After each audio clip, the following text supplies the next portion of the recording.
Hello बच्चों, कैसे हैं आप सब। मैं आशा करता हूं आप सभी हमेशा की तरह बढ़िया होंगे और मजे में होंगे। तो मैं आपका अपना फैसल और आप सभी का बहुत बहुत स्वागत है आपके अपने चैनल हिंदी मीडियम हब में। तो बेटा, जैसे कि आज अपना ये क्लास 10th विज्ञान का चैप्टर चल रहा है, रासायनिक अभिक्रियाएं एवं समीकरण। इसका है lecture number 3। 2 lecture already channel पर आ चुके हैं, सॉरी 3 आ चुके हैं। आज इसके लेक्चर नंबर 4 है अपना।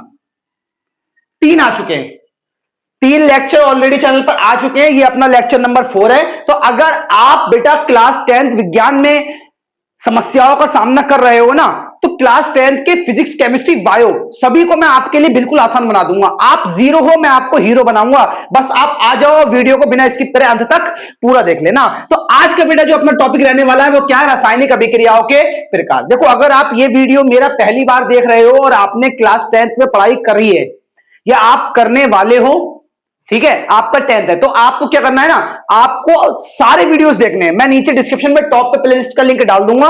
आपको इसके पिछले 3 वीडियो भी देखने हैं, जिससे आप इस चैप्टर में महारत हासिल कर सकें और सभी चीज केमिस्ट्री, फिजिक्स, बायोलॉजी यानी कि कंप्लीट साइंस क्लास 10th की आपको फ्री ऑफ कॉस्ट बहुत ही आसान पूरी डिटेल में सिखाई जाएगी। तो बेटा आज का अपना टॉपिक क्या है? रासायनिक अभिक्रियाओं के प्रकार। रासायनिक अभिक्रियाएं क्या है, रासायनिक समीकरण क्या है, ये सब मैंने पिछले वीडियो में सिखा रखा है। देखो, रासायनिक अभिक्रियाएं जो है ना, ये कुछ प्रकार की होती है। जैसे कि आपकी होती है 3 प्रकार की, हमें सॉरी 4 प्रकार की पढ़ना है। हमें रासायनिक अभिक्रियाएं हमें 4 प्रकार की पढ़ना है। सबसे पहली आपकी है संयोजन, संयोजन अभिक्रिया। एक तो हमें यह पढ़ना है संयोजन अभिक्रिया। दूसरी हमें पढ़ना है वियोजन अभिक्रिया, वियोजन अभिक्रिया। यह इसका एक नाम और भी होता है अपघटन अभिक्रिया, अपघटन अभिक्रिया। अच्छा, ये जो है ना, ये खुद कितने प्रकार की होती है? 3 प्रकार की होती है, अभी बताते हैं। फिर उसके बाद में पढ़ना है तीसरी विस्थापन अभिक्रिया, और चौथी हमें पढ़ना है द्विविस्थापन अभिक्रिया, द्विविस्थापन अभिक्रिया।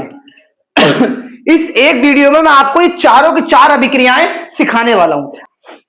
तो ये 3 प्रकार की होती है। एक होती है विद्युत अपघटन, एक होती है ऊष्मीय अपघटन, और एक होती है प्रकाश अपघटन। ठीक है, कितनी होती है? 3, 1 2 3। तो टोटल आप कितने प्रकार की सीखेंगे? एक हमें संयोजन अभिक्रिया सीखना है, वियोजन अभिक्रिया सीखना है, विस्थापन अभिक्रिया, द्विविस्थापन। वियोजन अभिक्रिया का एक और नाम भी होता है अपघटन अभिक्रिया, और अपघटन अभिक्रिया खुद 3 प्रकार की होती है, विद्युत अपघटन, ऊष्मीय अपघटन और प्रकाश अपघटन। तो बेटा ये सारे के सारे टॉपिक्स आपके लिए बहुत ही आसान कर देने वाला हूं। जल्दी से कॉपी और पेन लेकर बैठ जाइए, चलिए सिखाते हैं आपको ये सारे के सारे टॉपिक्स। तो सबसे पहले बेटा फटाफट से नंबर 1 वाली हेडिंग बना लो, संयोजन अभिक्रिया। संयोजन अभिक्रिया, देखो सिंपल सी कहानी ये रहेगी आपकी। नंबर 1 कौन सी अभिक्रिया है? संयोजन अभिक्रिया। अब जरा इसके नाम पे फोकस करो। देखो, चीज बाद में पढ़ेंगे, चीजों को अपने आसपास फील करो, अपने तरीके से समझने की कोशिश करो। संयोजन, योजन मतलब योजना बनाना, और योजना कब बनती है? जब 2-4 लोग इकट्ठा होते हैं। क्या आप अकेले बैठ के कोई योजना बना सकते हैं? नहीं बनती। आपको अगर योजना बनानी तो इकट्ठा होना पड़ेगा। तो संयोजन मतलब साथ मिलकर योजना बनाना। संयोजन वर्ड का मतलब अगर हम आसान शब्दों में समझना चाहें तो साथ मिलकर योजना बनाना। अब अभिक्रियाओं के इसमें संयोजन क्या होता है कि 2 या 2 से अधिक पदार्थ मिलकर, 2 या 2 से अधिक पदार्थ मिलकर किसी एक पदार्थ का निर्माण कर दें, उसको बोलते हैं संयोजन अभिक्रिया। कौन सी? इसके बारे में क्या लिखेंगे? ऐसी अभिक्रियाएं, ऐसी अभिक्रियाएं जिनमें 2 या 2 से अधिक पदार्थ, 2 या 2 से अधिक पदार्थ मिलकर एक पदार्थ बनाते हैं। कौन सी अभिक्रिया कहलाती है? संयोजन अभिक्रिया कहलाती है, संयोजन अभिक्रिया कहलाती है। ये तो होगा इसकी डेफिनेशन। कितनी आसान है। ऐसी अभिक्रियाएं जिनमें दो या दो से अधिक पदार्थ मिलकर एक पदार्थ बनाते हैं, संयोजन अभिक्रिया कहलाती है। फॉर एग्जाम्पल, एग्जाम्पल समझते हैं। एग्जाम्पल समझने के लिए सपोज करो, जैसे करके मैंने बोला, अभी आप एग्जाम्पल छोड़ो, पहले इस अभिक्रिया की थ्योरी को समझो। मैंने बोला ए एक पदार्थ है मेरे पास और बी कोई दूसरा पदार्थ है मेरे पास। अब ए और बी मिलकर किसी ऐसे पदार्थ का निर्माण कर दें जो खुद एक हो, मतलब ए बी से मिलकर एक पदार्थ बन जाए, मतलब ए और बी जुड़ गए एक पदार्थ बन जाए। देखो यहां पर अभिकारक कितने हैं, दो अभिकारक हैं, अलग अलग दो अभिकारक हैं। जो अभिक्रिया में भाग लेते हैं उन्हें क्या बोलते हैं, रिएक्टेंट अभिकारक। अब ये दो अभिकारक हैं, उत्पाद कितना बना, एक। तो ऐसी ही अभिक्रिया जिसमें दो या दो से अधिक अभिकारक मिलकर एक उत्पाद का निर्माण करते हैं, संयोजन अभिक्रिया कहलाती है। आप इसकी डेफिनेशन ये भी लिख सकते हैं कि जब दो या दो से अधिक अभिकारक मिलकर एक उत्पाद का निर्माण करते हैं तो ऐसी अभिक्रियाओं को संयोजन अभिक्रिया कहते हैं। अब दो है भाई, तीन भी हो सकते हैं, ए प्लस बी प्लस सी। अब ए बी सी, अब इसमें अभिकारक कितने हैं, तीन। तो यहां पर कितने अभिकारक हो गए बेटा, तीन अभिकारक हैं। अब ये तीन के तीन अभिकारक मिलके क्या बना दें, एक उत्पाद बना दें, ए बी सी। अब ये ए बी और सी कुछ भी हो सकते हैं, इनके बारे में अभी एग्जाम्पल में चर्चा कर लेंगे। देखो उत्पाद कितना बना बेटा, उत्पाद बना है सिर्फ एक। तो ऐसी अभिक्रिया जिसमें उत्पाद एक बने क्या कहलाती है, संयोजन अभिक्रिया कहलाती है। ये तो हो गई बेटा अभिक्रिया को समझने वाली बात। अब आती है बात इसके एग्जाम्पल की। एग्जाम्पल की बात आती है भाई। फॉर एग्जाम्पल मैंने बोला, पहला एग्जाम्पल मैंने लिया मैग्नीशियम Mg, मैंने इसकी क्रिया करवाई O2 के साथ, Mg क्रिया O2 के साथ मैंने रिएक्शन करना सिखाई है। अगर हाँ एक चीज और, अगर आप ये वीडियो पहली बार देख रहे हैं, आपको रिएक्शन करना नहीं आती है, डिस्क्रिप्शन में टॉप पे आपको बेसिक केमिस्ट्री का प्लेलिस्ट मिलेगा, वहां पे उस प्लेलिस्ट में जाइए, एक वीडियो मिलेगा। वैसे तो सारे वीडियो देख लेते हो आपके लिए बढ़िया है, केमिस्ट्री आपकी मजबूत हो जानी है, लेकिन उसमें एक वीडियो मिलेगा रासायनिक अभिक्रिया बनाना या रासायनिक समीकरण बनाना। शॉर्टकट है, बहुत ही प्यारा, कोई सी भी अभिक्रिया उसकी बदौलत बना लोगे, ठीक है। तो वहां पे जाके जरूर सीख लेना। बाकी जिनको मैंने सिखा रखा है, तो बेटा Mg के ऊपर कितने प्लस, दो प्लस होते हैं, O के ऊपर कितने माइनस होते हैं, दो माइनस होते हैं। सिंपल सी रिएक्शन का फंडा ये लिखा है, ये होता है जैसे A और B आपस में क्रिया कर रहे हैं, इसके ऊपर जो भी प्लस है, इसके ऊपर जो भी माइनस है। जब ये क्रिया करेंगे पहले हम प्लस वाला लिखेंगे, इसके साथ में माइनस वाला लिख देंगे, पहले प्लस बाद में माइनस वाला, प्लस वाले के प्लस माइनस वाले के नीचे, माइनस वाले के माइनस प्लस वाले के नीचे, और वन को लिखा नहीं जाता है तो इन दोनों की क्रिया करने पे बन जाएगा AB2। ये रिएक्शन का फंडा है। अब यहां पे क्या होगा, Mg और O क्रिया कर रहे हैं तो Mg और O, क्यों, इसके दो इसके नीचे, इसके दो इसके नीचे, जो आपस में कट जाएंगे, दो एकम दो और दो एकम दो। अब ये जो MgO बना, फिर हमने पीछे एक और टॉपिक सीखा था कि ये रिएक्शन संतुलित करना। अभी देखो ये संतुलित नहीं है, क्यों, इधर ऑक्सीजन दो है, इधर एक है, तो इधर ऑक्सीजन तो क्या कर दो, दो कर दो। जैसे ही दो करोगे Mg कितने होगा, दो, तो इधर Mg को दो कर दो। अब तो ये रिएक्शन बैलेंस हो गई है।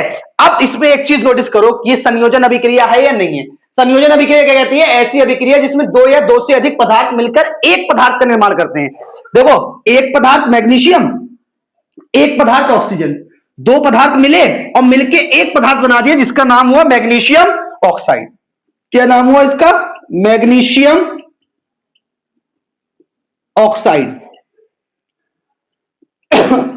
रिएक्शन बनाने के साथ साथ नाम बनाने की भी बेसिक केमिस्ट्री में आपको वीडियो मिल जाएगी। तो ये मैग्नीशियम, ये ऑक्सीजन, मैग्नीशियम और ऑक्सीजन मिले और क्या बन गया, मैग्नीशियम ऑक्साइड। तो देखो बेटा दो अलग अलग पदार्थ मिले, दो अलग अलग पदार्थ मिले और एक पदार्थ का निर्माण हो गया, इसी को बोलते हैं संयोजन अभिक्रिया।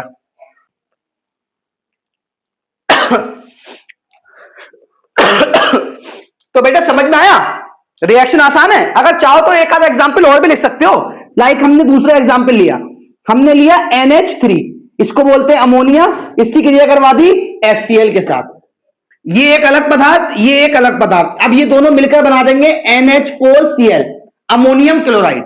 इसका नाम होता है बेटा अमोनियम। NH4 को बोलते हैं अमोनियम और Cl को बोलते हैं क्लोराइड। नाम बनाने का वीडियो जरूर देखना, बहुत आसान हो जाएंगी आपके लिए ये चीजें। अमोनियम क्लोराइड, और इसको बोलते हैं अमोनिया, इसको बोलते हैं हाइड्रोक्लोरिक अम्ल। देखो ये एक अलग पदार्थ, ये एक अलग पदार्थ, और मिलकर एक पदार्थ बन गया, तो इसको क्या कहेंगे बेटा हम, कि अलग अलग पदार्थों से मिलकर एक पदार्थ बन गया। इसका मतलब ये कौन सी अभिक्रिया है, संयोजन अभिक्रिया है। ठीक है ना। इस तरीके से भाई अगर आप इस चीज को संयोजन अभिक्रिया अपने आसपास फील करना चाहते हो, आसपास फील करना चाहते हो, तो संयोजन अभिक्रिया क्या है। देखो बेटा, संयोजन अभिक्रिया किसी ने नहीं सिखाई होगी, मैं तुम्हें ऐसे एग्जांपल से बताता हूं संयोजन अभिक्रिया क्या है। सबसे पहले आपने क्या करा, आपने देखा होगा घर पे हम खाना वगैरह बनाते हैं। सपोज करो हम बिरयानी बना रहे हैं, या फिर हम बना रहे हैं शाही पनीर वगैरह, या कोई सी भी डिश बना रहे हैं।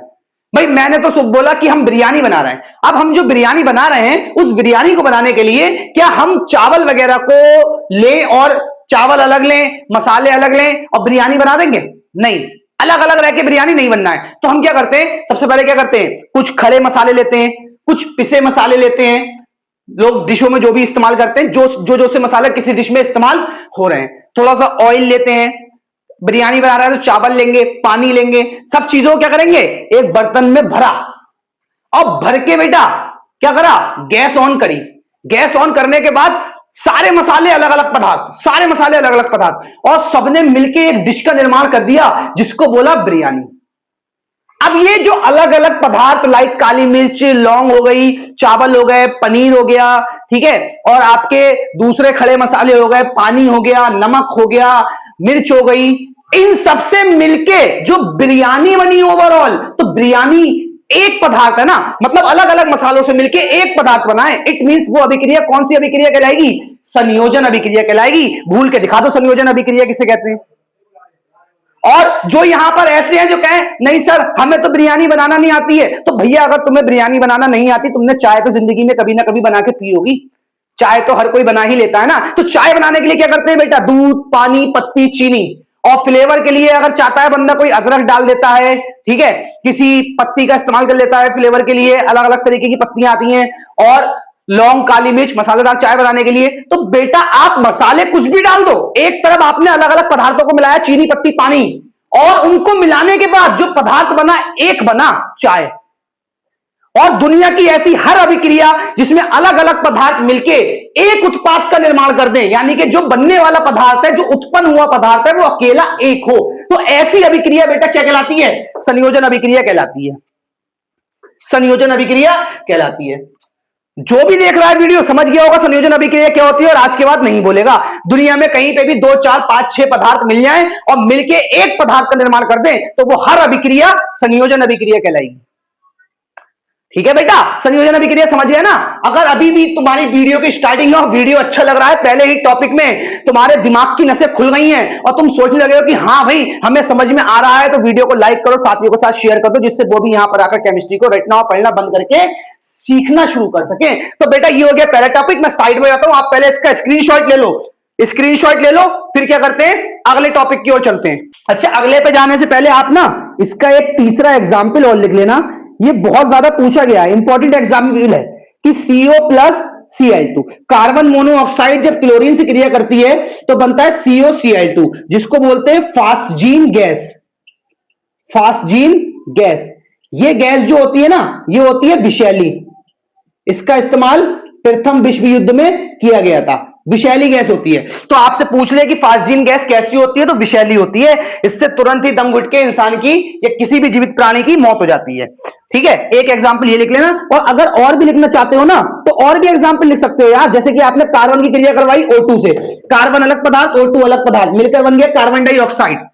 तो ये क्या हुआ, 2 या 2 से अधिक पदार्थ मिले, एक पदार्थ बन गया। लाइक आपने 5वां एग्जांपल लिया, H2 की क्रिया करवाई O2 के साथ और बना दिया H2O। बाकी बैलेंसिंग वगैरह मैं आपको सिखा चुका हूं। तो 2 अलग अलग पदार्थ मिलकर एक पदार्थ बना, संयोजन अभिक्रिया। क्लियर हो गया बेटा, संयोजन अभिक्रिया। चलिए बेटा अगली वाली सीखते हैं, दूसरी वाली वियोजन अभिक्रिया। देखो बेटा दूसरा टॉपिक क्या है, वियोजन अभिक्रिया, जिसका दूसरा नाम है अपघटन अभिक्रिया। देखो अभी हमने पढ़ी संयोजन अभिक्रिया, संयोजन मतलब साथ मिलकर योजना बनाई। अब इसमें आ गया वियोजन, मतलब जिन्होंने साथ मिलकर योजना बनाई थी अब वो वापिस अलग हो जाए। वियोजन अभिक्रिया कहलाएगी। इसका दूसरा नाम अपघटन अभिक्रिया है, आप यहां करके लिख लीजिएगा। तो क्या हुआ बेटा, वियोजन अभिक्रिया क्या होती है? ऐसी अभिक्रिया, उसमें क्या था, दो या दो से अधिक पदार्थ मिलके एक उत्पाद बना रहे थे।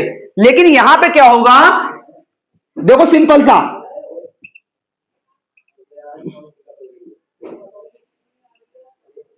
ऐसी अभिक्रियाएं जिनमें एक पदार्थ दो या दो से अधिक पदार्थों का निर्माण करता है, वियोजन अभिक्रिया कहलाती है। वियोजन अभिक्रिया कहलाती है मतलब ऐसी अभिक्रियाएं जिनमें एक पदार्थ दो या दो से अधिक पदार्थों का निर्माण करता है, वियोजन अभिक्रिया कहलाती है। अभी मैंने आपको पीछे क्या बताया कि A प्लस बी ने क्रिया करी और ए बी बन गया। ये दो अलग अलग अभिकारक थे, दो रिएक्टेंट थे, और प्रोडक्ट जो बना वो कितना बन गया, एक। तो ऐसी अभिक्रियाओं को हमने क्या बोला था बेटा, संयोजन अभिक्रिया बोला था पीछे, संयोजन अभिक्रिया। अब आप क्या करिए, इसी अभिक्रिया में ए बी को लाइए इधर, जो कि एक क्या है बेटा, रिएक्टेंट, यानी कि एक अभिकारक है, और इससे बन जाए A प्लस बी। अब ये दो अलग अलग क्या है बेटा, प्रोडक्ट, यानी कि दो क्या है, उत्पाद। प्रोडक्ट को P से लिख दीजिए, रिएक्टेंट अभिकारक है तो R से लिख दीजिए। तो ऐसी अभिक्रिया जिसमें एक पदार्थ दो या दो से अधिक पदार्थों में टूट जाए। फॉर एग्जाम्पल, अगर ये पदार्थ ए बी सी है तो ये टूट जाए A प्लस बी प्लस सी में, मतलब एक ही पदार्थ से तीन नए नए पदार्थ उत्पन्न हो गए। तो ये देखो, एक रिएक्टेंट और इससे प्रोडक्ट कितने बन गए, तीन प्रोडक्ट बन गए। तो ये अभिक्रिया क्या कहलाएगी बेटा, ये अभिक्रिया कहलाएगी आपकी वियोजन अभिक्रिया या अपघटन अभिक्रिया। बोलो बेटा, बात क्लियर है? इतनी बात क्लियर है, समझ में आई इतनी बात? अब वियोजन अभिक्रिया मैंने अभी आपको पीछे क्या बताया, ये तीन प्रकार की होती है, तीन प्रकार की। तो इसका क्या करना ना बेटा, इसका सबसे पहले तो आप इतना लिख लेना, इतना लिखने के बाद में ये कितने प्रकार की होती है, मैंने आपको बताया तीन प्रकार की। तो लिख देंगे ये निम्न प्रकार की होती हैं, निम्न प्रकार की होती हैं। अब बात आती है सबसे पहले हम पढ़ते हैं प्रकाश अपघटन। प्रकाश अपघटन, ठीक है, तीन प्रकार की होती है, प्रकाश अपघटन, ऊष्मीय अपघटन, विद्युत अपघटन। सबसे पहले पढ़ते हैं प्रकाश अपघटन। देखो बेटा, प्रकाश अपघटन क्या है भाई, ऐसी अभिक्रिया जो सूर्य के प्रकाश की उपस्थिति में उत्पन्न होती हैं या सूर्य के प्रकाश की उपस्थिति में पूरी होती हैं, तो प्रकाश अपघटन कहलाती हैं। तो इसमें क्या लिखेंगे, ऐसी वियोजन अभिक्रिया जो सूर्य के प्रकाश की उपस्थिति में पूरी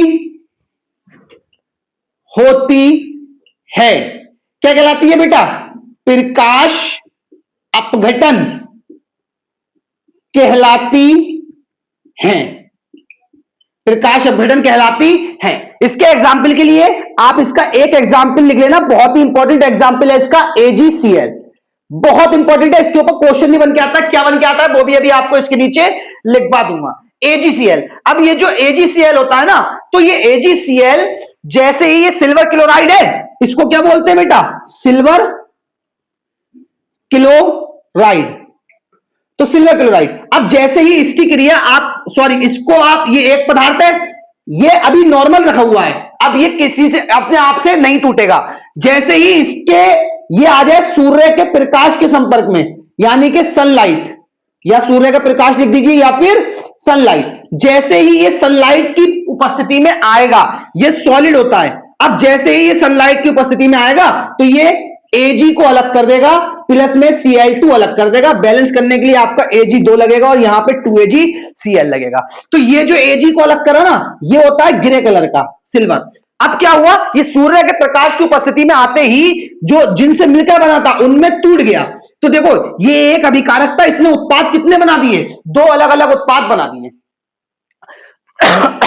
तो ऐसी क्रियाएं जो सूर्य के प्रकाश की उपस्थिति में पूरी होती हैं, यानी कि सूर्य के प्रकाश की उपस्थिति में दो या दो से अधिक पदार्थों में कोई पदार्थ टूट जाए, तो उस घटना को बोलते हैं प्रकाश अपघटन। क्योंकि इसका अपघटन जो हुआ है, मतलब ये जो टूटा है, ये किसकी उपस्थिति में हुआ है, सूर्य के प्रकाश की। अगर यहां पे सूर्य का प्रकाश ना हो तो ये क्रिया होगी ही नहीं।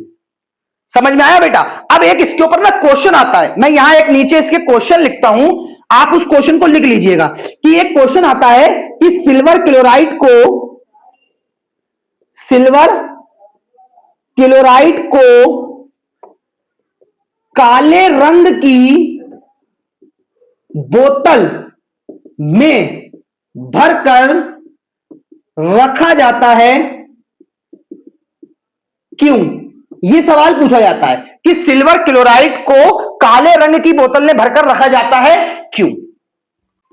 अब आप मुझे एक चीज बता दो, सवाल क्या है, सिल्वर क्लोराइड को काले रंग की बोतल में भरकर रखा जाता है क्यों?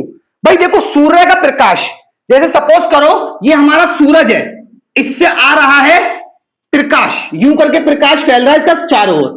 अब यहां पे कोई रखी है हमारे पास बॉटल, ठीक है ना, एक बॉटल है और इस बॉटल में जो है भरा हुआ है हमारे पास सिल्वर क्लोराइड। क्या भरा है? Silver chloride. अगर ये नॉर्मल कांच की बोतल हो, ऐसे कलर की हो जिसको भेद के प्रकाश पार चला जाए, भेद के पार चला जाए, तो अगर भेद के पार चला जाएगा तो जैसे ही प्रकाश इसके अंदर जाएगा और इसके अंदर पहुंचने के बाद क्या करेगा, AgCl के संपर्क में आ जाएगा, और जब संपर्क में आएगा तो जो हमने AgCl सुरक्षित रखा था अब वो टूट जाएगा। कितनी चीजों में? दो चीजों में, Ag+Cl। और Ag कैसे रंग का हो जाएगा? ग्रे कलर का हो जाएगा।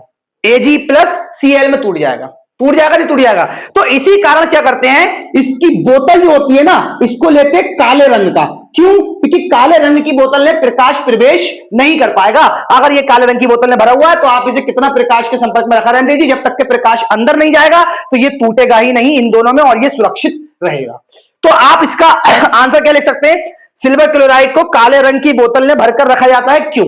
सिल्वर क्लोराइड को सुरक्षित रखने के लिए काले रंग की बोतल में रखा जाता है, क्योंकि सिल्वर क्लोराइड सूर्य के प्रकाश की उपस्थिति में क्रिया करके Ag+Cl2 बना देता है, जिसमें Ag जो होता है वो ग्रे कलर का हो जाता है। तो इसीलिए इसको सुरक्षित रखने के लिए काले रंग की बोतल में भरकर रखा जाता है। आप इसका आंसर क्या लिखेंगे, सिल्वर क्लोराइड को सुरक्षित रखने के लिए सिल्वर क्लोराइड को सुरक्षित रखने के लिए काले रंग की बोतल में रखा जाता है, क्योंकि जिससे इसे सूर्य के प्रकाश में संपर्क में आने से रोका जा सके, क्योंकि सूर्य के प्रकाश के संपर्क में आकर ये अपना अस्तित्व खो देता है और दो नए पदार्थों में टूट जाता है। ऐसे करके आप इसका एग्जाम्पल लिख सकते हो, और साथ में पहले इसका आंसर लिख देना जो मैंने बोला है, और उसके नीचे ये रिएक्शन आ जाएगी आपकी। ठीक है बेटा, ये आपका हो गया पहला टाइप। अब प्रकाश अपघटन। अब हम बात करते हैं यहीं पर प्रकाश अपघटन के बाद में हम बात करते हैं दूसरे टाइप की। ये देखो बेटा, ये था प्रकाश अपघटन, और दूसरा टाइप हमारा क्या है, दूसरा टाइप हम पढ़ते हैं ऊष्मीय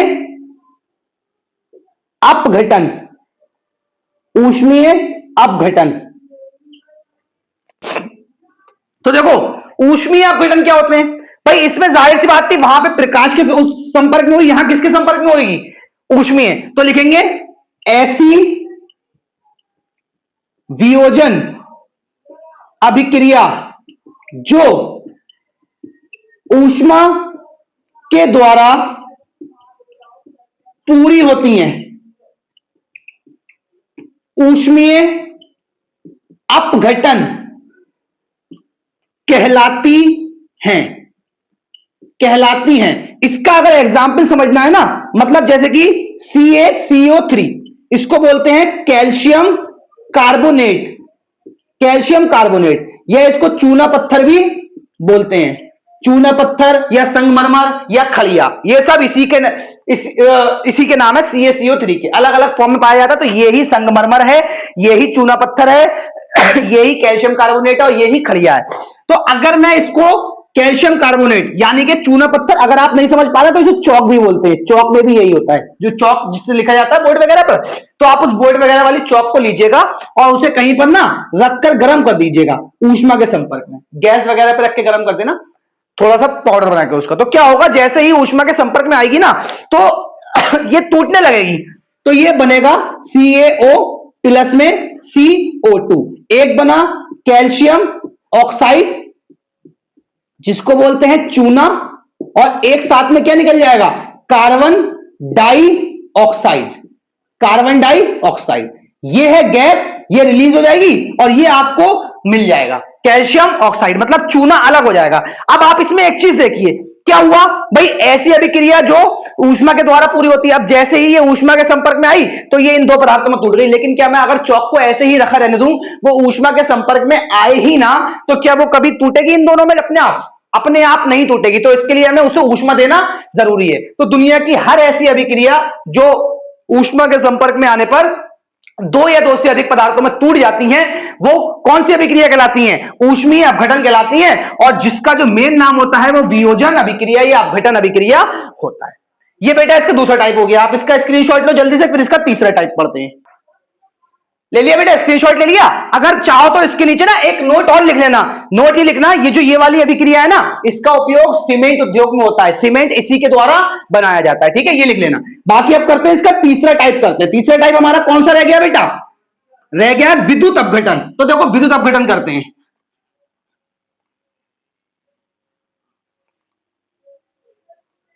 देखो बेटा तीसरा टाइप क्या है इसका,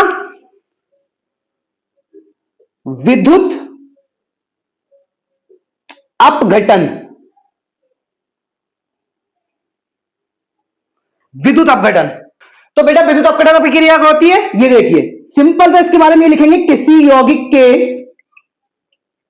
यौगिक के जलीय या गलित, दो शर्त, या तो जलीय या गलित विलयन में विद्युत धारा प्रवाहित करने पर हुई अभिक्रिया विद्युत अपघटन कहलाती है। विद्युत अपघटन कहलाती है। देखो इसका एग्जाम्पल के तौर पे ना सिंपल सी वजह, इसकी डेफिनेशन क्या है, विद्युत अपघटन क्या है, किसी यौगिक के जलीय या गलित विलयन में विद्युत धारा प्रवाहित करने पर हुई अभिक्रिया विद्युत अपघटन कहलाती है। मतलब ये अभिक्रिया जो है ये करंट के द्वारा हो रही है, विद्युत अपघटन, ठीक है। अब इसका एग्जाम्पल जो है ना, एग्जाम्पल बाद में समझते हैं, उससे पहले जरा एक चीज पे ध्यान दीजिए। जैसे सपोज करिए ये अभिक्रिया कैसे होती है, एक हमारे पास होना चाहिए सेल, अब इसमें भरा हुआ है क्या, विलयन। सपोज करो इसमें नमक का विलयन भरा है, NaCl का विलयन भरा है, तो बेटा ये अभी सेल थोड़ी ना है, इसमें नॉर्मल NaCl का गलित विलयन है, या तो गलित हो या जलीय हो, मतलब या तो वो मेल्ट हुआ हो द्रव अवस्था में, या फिर उसे जल में घोल दिया गया हो। अब क्या हुआ, हमने इसमें एक छड़ ये डाली और एक छड़ ये डाली, दो छड़ें डाल दी। सेल कब बनता है, एक सिरा होता है एनोड का, एक सिरा होता है कैथोड का, एक एनोड एक कैथोड। एनोड का सिरा होता है पॉजिटिव, कैथोड का सिरा होता है निगेटिव। अब ये एनोड का वायर, ये कैथोड का वायर, इन दोनों को लिया और किसी बैटरी में ले जाके जोड़ दिया। अब जब इस बैटरी में ले जाके जोड़ा, यहां से हमने धारा सप्लाई करी, जैसे ही धारा सप्लाई करेंगे अब अंदर आएगा इनमें सेलों में करंट, करंट जब अंदर आएगा तो इस विलयन में भी जाएगा। अब वो इस विलयन में क्या करेगा, जो NaCl भरा है ये NaCl टूटने लगेगा Na+ और Cl- में, क्योंकि जिससे मिलकर बना था वापस उसी में टूटने लगेगा। अब एनोड सिरा ये है, कैथोड सिरा ये है, तो इस विलयन में अब Na भी टैलता होगा और Cl भी टैलता होगा, तो सारा का सारा Na टूटने के बाद कहां इकट्ठा होगा, जाके कैथोड के सिरे पे, और सारा का सारा Cl मतलब जो भी माइनस वाला होगा वो एनोड के सिरे पे इकट्ठा होगा, और जो प्लस वाला होगा वो कैथोड के सिरे पे इकट्ठा होने लगेगा।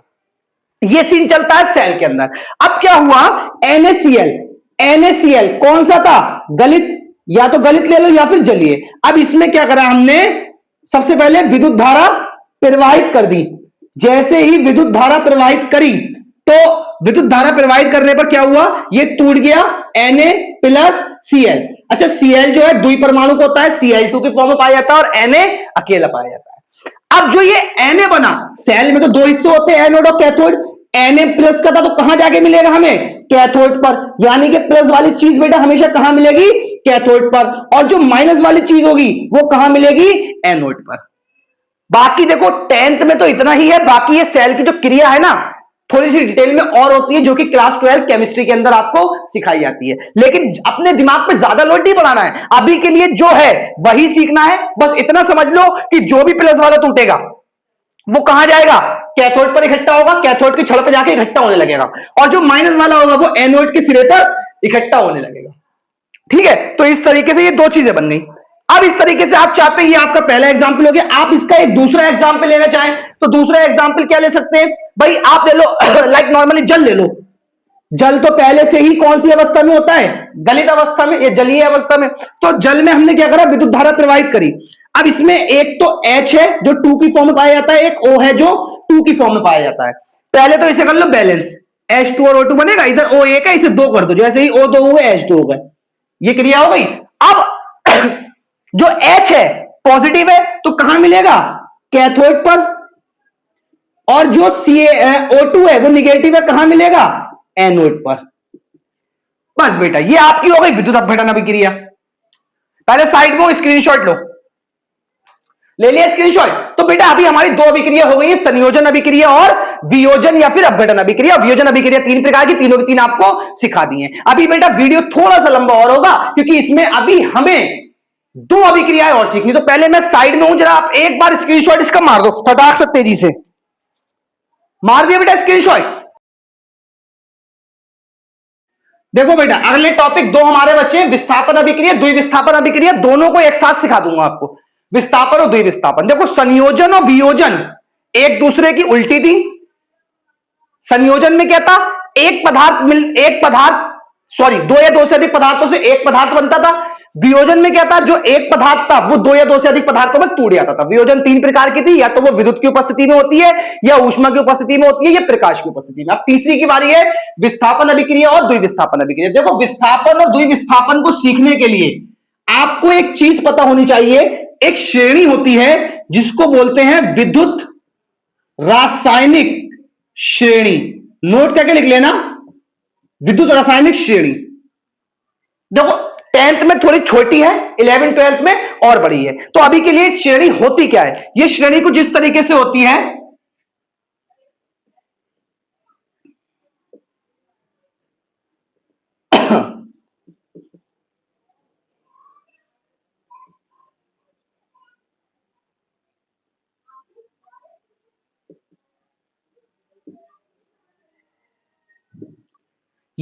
ये कुछ धातुएं हैं जिनको एक श्रेणी में रखा गया है। अगर ऊपर से नीचे की ओर आप आए तो इसमें क्या होता है?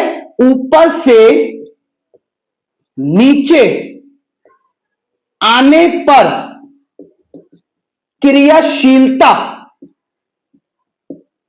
घटती है, क्रियाशीलता घटती है। इसका मतलब क्या है? जो सबसे ऊपर है वो सबसे ज्यादा क्रियाशील, और जो नीचे है वो कम क्रियाशील। इसके ऊपर अभी पहले चर्चा करते हैं, उससे पहले मैं आपको बताता हूं इसे याद करने का ना एक मैंने तरीका बताया है। आप इसे कैसे याद करेंगे?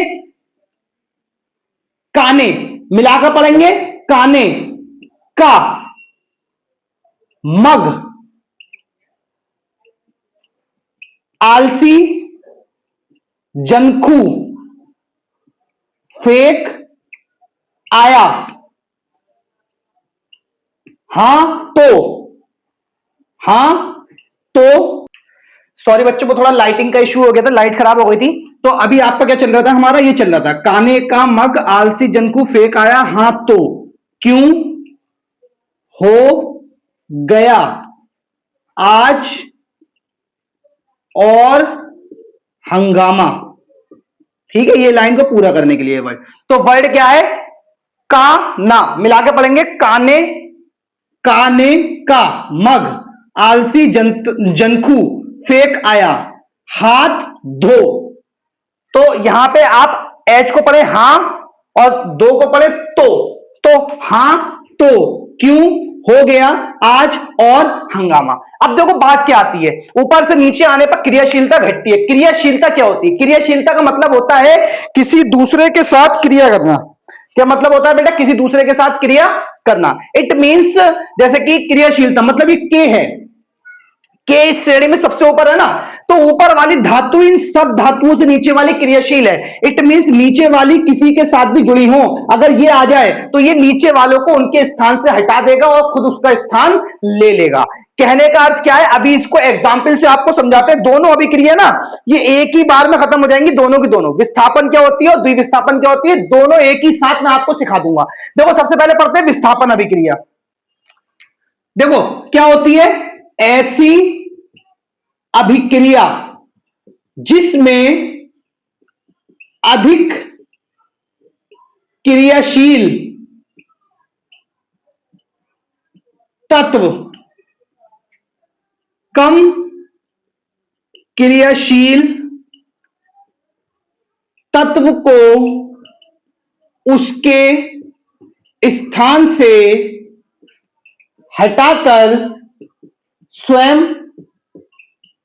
जुड़ जाता है, विस्थापन अभिक्रिया कहलाती है।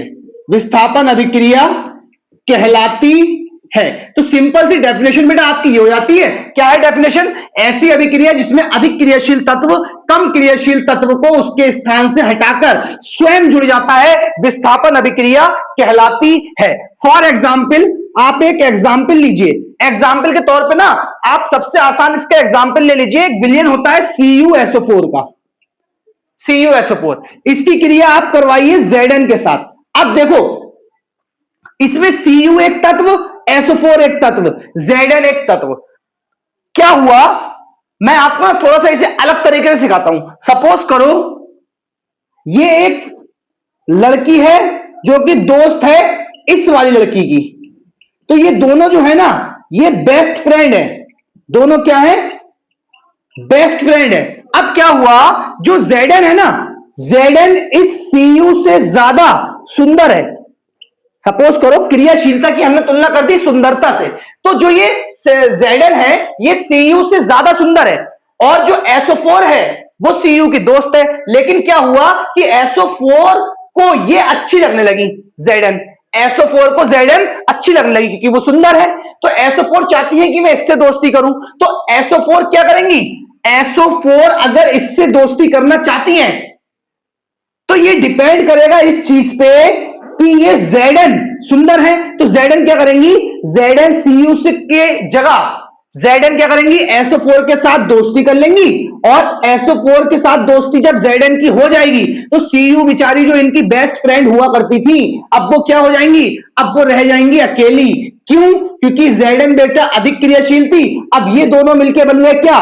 दोस्त। और Cu कैसी रह गई बेटा? अकेली रह गई। आप इसको इस चीज से समझ सकते हो कि भाई जैसे रियल लाइफ में क्या होता है ना, सुंदरता से तुलना करी जाती है, सुंदरता से तुलना करी जाती है। अगर दो दोस्त है, कोई तीसरा पर्सन आया उन दो के बीच में, तो पुराने वालों की दोस्ती क्या होती है? पुराने वालों की दोस्ती में लड़कियों में अक्सर ऐसा होता है कि वो कहती नहीं ये मेरी बेस्ट फ्रेंड है, तूने उससे दोस्ती क्यों करी? अगर तुझे उसका दोस्त बनना है तो जा उसी की दोस्त बन जा, तेरा मेरा आज से कोई रिश्ता नहीं है। वही वाली कहानी आप यहां पर लागू कीजिए कि भाई CuSO4 दो पक्की दोस्त थी जिन्हें बेस्ट फ्रेंड कहते थे, सब जानते थे कि ये दोनों बेस्ट फ्रेंड है। Zn नाम की एक लड़की आई जो Cu से ज्यादा सुंदर थी, और जो Cu से ज्यादा सुंदर थी इसीलिए Cu से ज्यादा अट्रैक्टिव और क्रियाशील थी। अब अगर Cu से ज्यादा अट्रैक्टिव थी तो SO4 से क्या हो गई? इसकी दोस्ती, और जब SO4 से इसकी दोस्ती हो गई तो Zn SO4 का रिश्ता हो गया कायम, और Cu बेचारी को मजबूरन क्या होना पड़ा? अकेली रह गई। उसकी फ्रेंडशिप क्या हो गई? इसकी वजह से खत्म हो गई, वो हो गई अकेली। बेटा ये है देखो रियल लाइफ का एग्जाम्पल। अब मैं बात करता हूं थोड़ा सा, ये तो हो गई रियल लाइफ के एग्जाम्पल। मैं ऐसे ही आपको यार चीजें सिखाऊंगा। देखो जब तक के एग्जाम्पल को आसपास फील नहीं करेंगे तो साइंस समझ में नहीं आनी है। अब इतना होने के बाद में ये दोस्त और जो अकेली हो गई ये तो मैंने आपको सिखा दिया। अब हम आते हैं साइंस की लैंग्वेज में। साइंस की लैंग्वेज में क्या हुआ? Zn एक धातु है या Zn एक परमाणु है। Zn ने क्या करा? Zn है, अब तुम आप इस सीरीज में देखो, इस सीरीज में ये रही Zn, ये रही Zn और ये रही Cu। अब किसका स्थान ऊपर है? Zn का स्थान ऊपर है। इट मींस Zn के सामने अगर इनमें से ये जो नीचे वाले तत्व हैं इनमें से किसी भी तत्व का विलयन आ जाए तो Zn क्या करेगा बेटा? Zn के सामने इनमें से किसी तत्व का विलयन आ जाए तो Zn इनसे ज्यादा क्रियाशील है, तो Zn इन्हें क्या कर देगा, इन्हें इनके विलयन से अलग कर देगा। इट मींस अब क्या होगा कि भाई यहां पे विस्थापन हो गया, इसने क्या करा, Cu का स्थान बदल दिया। ये पहला एग्जाम्पल हो गया।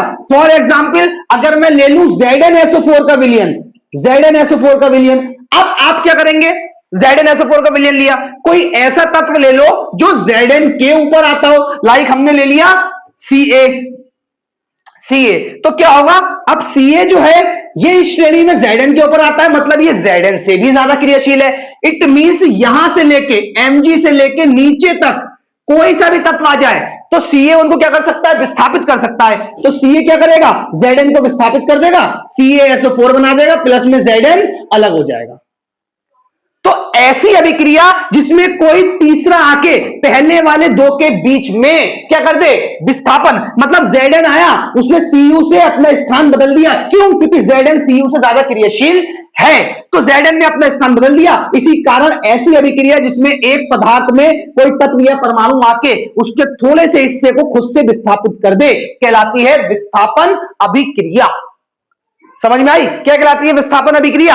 ये हो गई आपकी विस्थापन अभिक्रिया। अब फॉर एग्जाम्पल ये तो आ गए आपके दो एग्जाम्पल। तीसरा एग्जाम्पल मैंने क्या बोला, जो ये Zn वाला एग्जाम्पल था, मैंने लिया, आप ले लो ZnSO4 और इसमें मिला दो Cu। अब देखो Cu का स्थान Zn के नीचे है, तो Cu Hg वगैरह को, तो ये जो नीचे वाले चार हैं, तीन है सॉरी, इन तीन के विलयन को तो विस्थापित कर देगा, लेकिन Cu से ऊपर है ना Zn, तो Cu Zn वाले विलयन को विस्थापित नहीं कर पाएगा, इसीलिए यहां पर कोई क्रिया नहीं होगी, जिससे हम बोल सकते हैं नो रिएक्शन। बोलो बेटा समझ में आया, विस्थापन अभिक्रिया क्या है। अब आप भूल के दिखा दो विस्थापन अभिक्रिया क्या है। मैंने आपको दोस्ती का भी एग्जांपल लेके दिखा दिया, और जो यहां पे क्लास में खुराफाती बच्चे बैठे हुए हैं ना, खुराफाती बच्चे, उनके लिए भी बता दूं यार। सपोज करो कि ये CuSO4 पति पत्नी है, CuSO4 है पति पत्नी। अब Cu पत्नी है, SO4 पति है, Zn कोई तीसरी महिला जो SO4 को पसंद करती है, लेकिन Zn SO4 को कितना भी पसंद कर ले, समझना मेरी बात को, ये क्या है, इस चीज को देखो, अभी कितना मक्खन बना दूंगा आपके लिए। और Zn क्या है, ये Cu जो है ये है पत्नी, SO4 क्या है, पति। अब पति पत्नी का रिश्ता है, ये Zn जो है ना, कोई महिला है, अन्य महिला है, या खूबसूरत लड़की है, कौन है, खूबसूरत लड़की। देखो बात को समझना, जब ये लड़की है तो इसका अगर ये अधिक क्रियाशील है, अधिक क्रियाशील की तुलना आप किससे कर लीजिए कि ये Cu से ज्यादा खूबसूरत है। रियल में अगर ये Cu से ज्यादा खूबसूरत है और ये SO4 से रिश्ता कायम करना चाहे, तो हो सकता है कि SO4 बहक जाए और SO4 Zn के साथ रिश्ता कायम कर ले, और जब SO4 की शादी Zn से हो जाएगी तो बेटा मजबूरन पुरानी वाली पत्नी को क्या करना पड़ेगा, अलग होना पड़ेगा। अब रिश्ता इन दोनों के बीच में कायम हो जाएगा, हो जाएगा नहीं हो जाएगा। अब फॉर एग्जाम्पल आप कहेंगे सर खूबसूरत है, भाई आप चाहते हैं, अब Cu है, Cu Zn से कम खूबसूरत है, क्रियाशीलता की तुलना खूबसूरता से कर लीजिए, तो Cu जो है वो Zn से कम खूबसूरत है। अब Zn जो है वो पत्नी है लेकिन खूबसूरत है, SO4 क्या है, पति है, और ये प्रेमिका तो है, ये SO4 को लाइक जरूर करती है, लेकिन SO4 ये कम खूबसूरत है, इसीलिए SO4 इसकी तरफ जल्दी अट्रैक्ट नहीं होंगे और कोई क्रिया नहीं होगी। समझ में आया बेटा, आप इसे ऐसे समझ लीजिए, सिर्फ खुराफाती बच्चों के लिए, दिल में मत लेना, मेरा इरादा किसी की भावनाओं को ठेस पहुंचाना नहीं है, और ये एक नॉर्मल सी बात है। देखो हम इतने बड़े हो चुके हैं कि हमें इन चीजों की भी नॉलेज होनी चाहिए, ठीक है ना। तो क्या होता है बेटा, ये हो गई विस्थापन अभिक्रिया। अब थोड़ा सा मैं यहाँ पे साइड में हूं, आप पहले इसका स्क्रीनशॉट ले लो, थोड़ी सी गंदगी हो गई ना, इसे क्लीन करके फिर हम सीखते हैं द्विविस्थापन अभिक्रिया और खत्म करते हैं वीडियो को।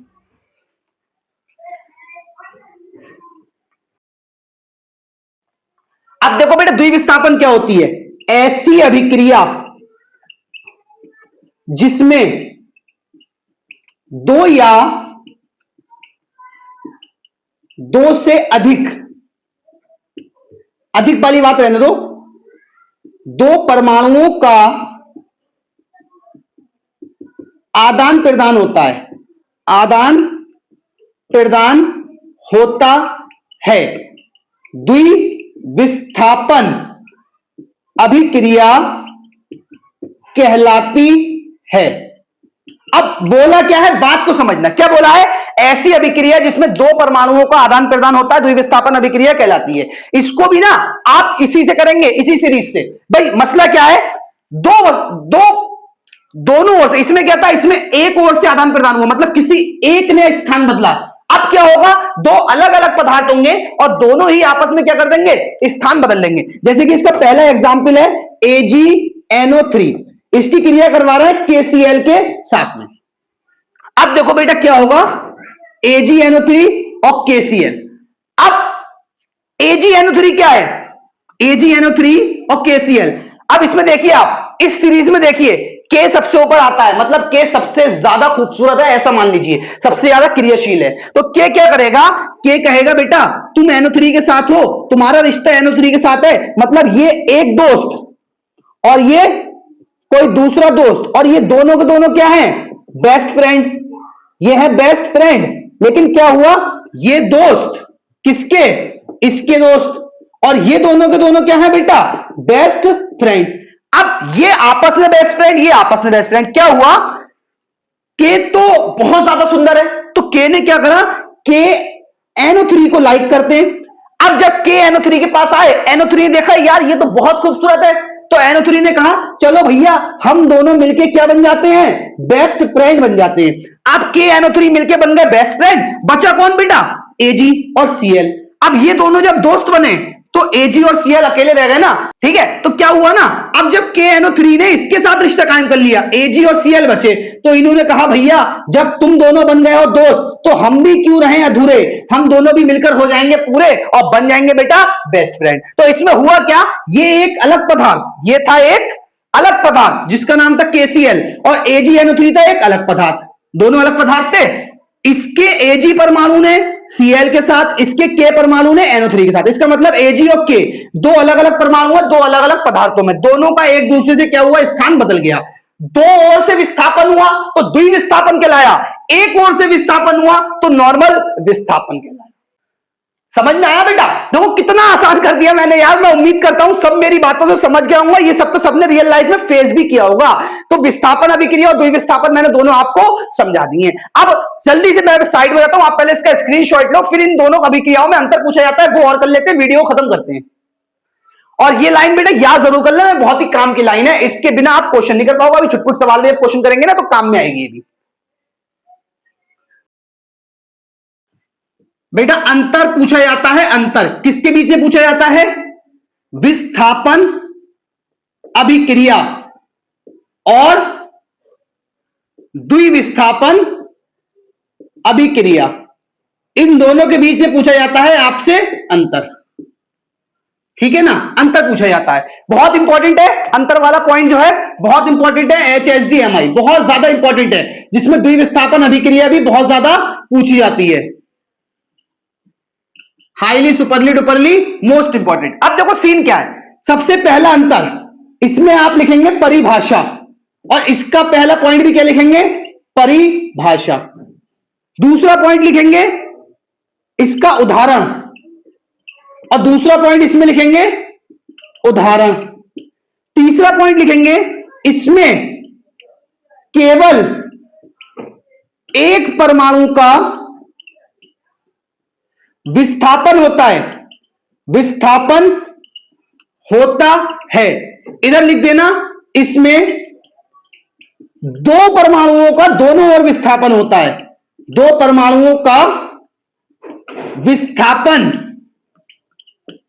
होता है, या फिर जिसको बोलते हैं आदान प्रदान होता है, आदान प्रदान होता है, ये बात। अब देखो सीन क्या बना, पहला अंतर परिभाषा, दूसरी अंतर उदाहरण, तीसरा अंतर इसमें केवल एक परमाणु का विस्थापन होता है, इसमें दो परमाणुओं का विस्थापन होता है, यानी कि परमाणुओं का आदान प्रदान होता है, एक दूसरे से स्थान बदल जाता है।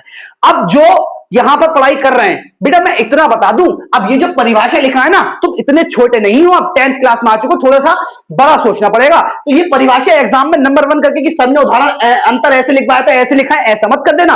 अगर मैंने यहाँ पे परिभाषा लिखवाया है तो जो अभी पीछे आपको परिभाषा बताई थी पॉइंट नंबर 1 करके वो परिभाषा लिख देना, उसकी इधर और इसकी इधर लिख देना।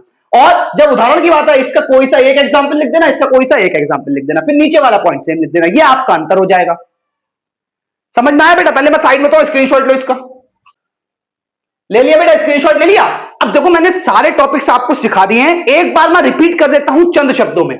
संयोजन अभिक्रिया ऐसी अभिक्रिया जिसमें जिसमें दो या दो से अधिक पदार्थ मिलकर एक नए उत्पाद का निर्माण करते हैं, संयोजन अभिक्रिया कहलाती है। वियोजन अभिक्रिया ऐसी अभिक्रिया जिसमें एक पदार्थ दो या दो से अधिक पदार्थों में टूट जाता है, वियोजन या अपघटन अभिक्रिया कहलाती है, जो कि 3 प्रकार की होती है।